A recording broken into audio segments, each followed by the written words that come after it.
Hi everyone, welcome back. So in this video, I'm gonna share with you how to add the 20, the 50, and the 200 moving averages on cTrader. So just follow me and follow the steps. It's so easy and simple. So first of all, go to cTrader and click on this icon, F. Now we have here find indicator, type simple,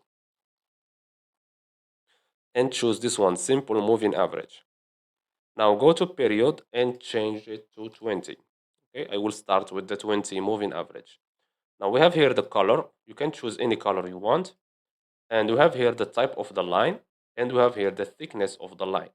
So I will choose, for example, 3 and click on OK. Now this is our 20 moving average. Okay.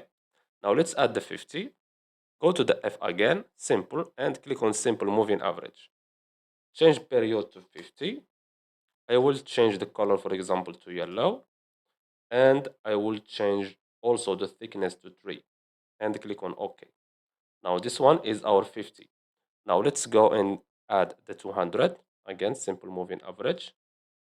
14. Type here 200. For the color, I will choose, for example, white. The thickness, I will make it 5. And click on OK. And now this one is the 200. This one is the 50. And this one is the 20. And that's it. So I hope you found this video helpful. Don't forget to give us a like and subscribe. Thanks for watching and see you on the next one.